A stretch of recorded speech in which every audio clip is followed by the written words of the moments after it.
So now we're doing some more math for the roller coasters. This is not covered in our normal physics course. We haven't ever learned this, so it's new. It's not too hard. I think you can do it. It's how to calculate the gradual loss of energy to figure out what the kinetic energy and the velocity is if your total energy is not always the same.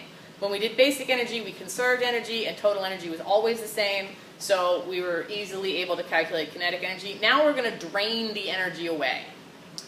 Energy is drained away by the force of friction through a mechanism, a physics idea called work.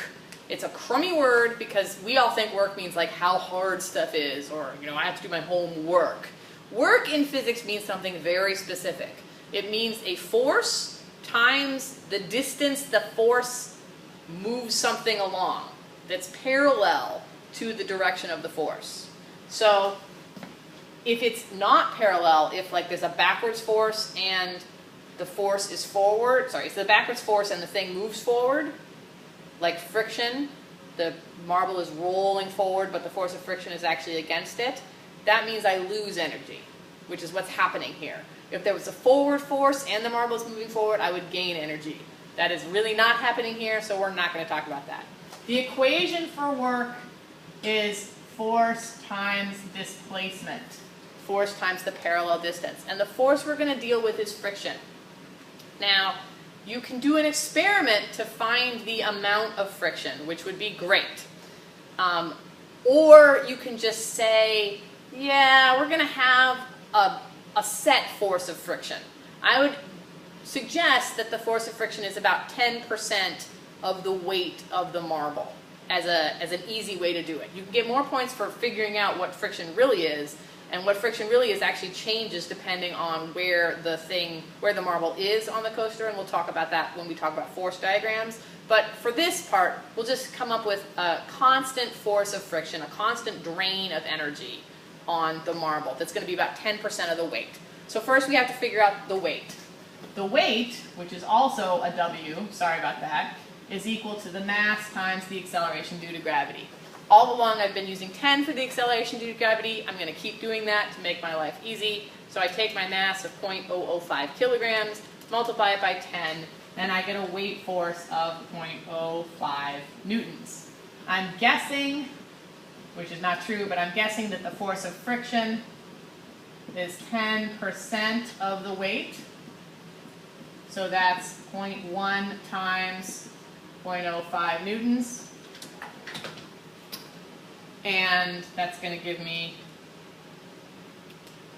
a force of friction of 0.005 newtons. There are a lot of 0.005s, mostly because I'm using 10 and very easy numbers. If that looks too high, you could say, yeah, let's make it 0.004. It doesn't really matter. But I'm going to guess that my force of friction is 0.005 newtons for this whole time. So I'm going to write that up above where I'm keeping my numbers that I care about. The force of friction is going to be about 0.005 newtons. I'm going to erase all this. I had to guess friction. We'll find friction in a more complicated way later, but right now it's easiest just to guess what it is. Work is the force times the displacement. So one of the things I had you measure was the distance along the track. So I'm going to make another column of that, actually. I'm going to make, and in fact, I'm going to move my total energy column out of the way and have a distance along the track, delta x. So at point 1, I've gone no distance along the track. At point 2, well, let's say if I wrap that around, that would be like, I don't know, 0.75 meters. And to go around the circle a little bit more, my total distance running would be maybe 0.95 meters. That means from the beginning to point 3, I've gone 0.95, not from 2 to 3. From 2 to 3, that's only like 0.2. And all the way down to the end of the coaster, maybe I've gone a total of 2.3 meters. I'm just making these numbers up. So now I want the work done, otherwise known as the energy lost. So I haven't lost any energy in my first point, so I don't care about that point. The second point, I've had my work equals force times displacement. My force is the force of friction. My displacement is 0.75. So the work done, otherwise known as the energy lost, is 0.005 times 0.75, or 0.00375 joules, because that's an energy.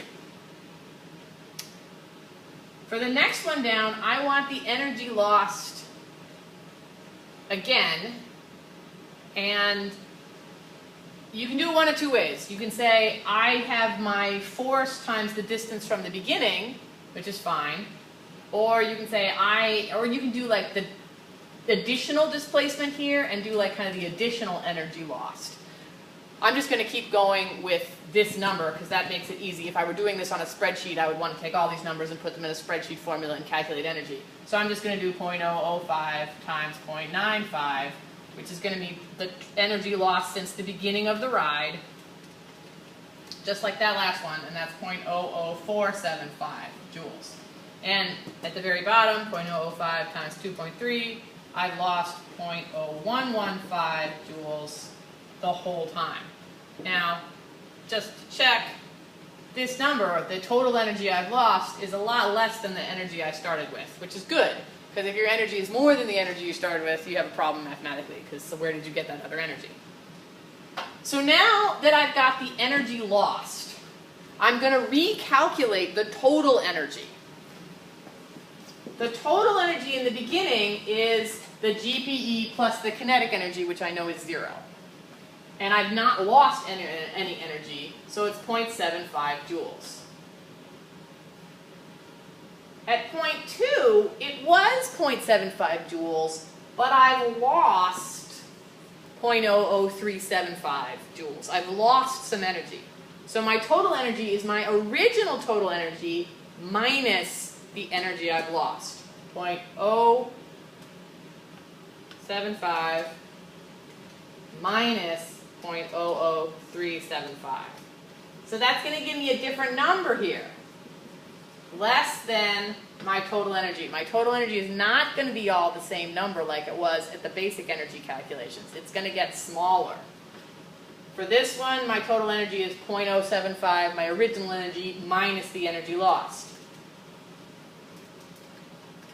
Or 0.07025 joules. And way down at the end is 0.075 minus 0.0115. Messed that up. 0.075 minus 0.0115. So my final total energy is 0.0635 joules.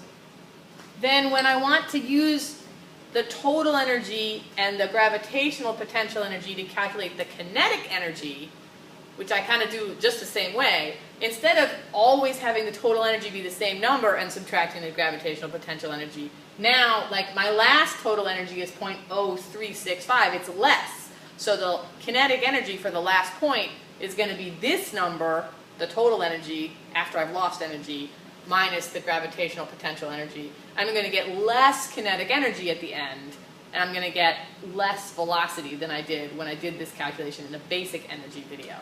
But this is how to kind of slowly drain energy away. You need to know how far along the track you've gone so that you can use that displacement and your estimated force of friction to calculate the energy lost.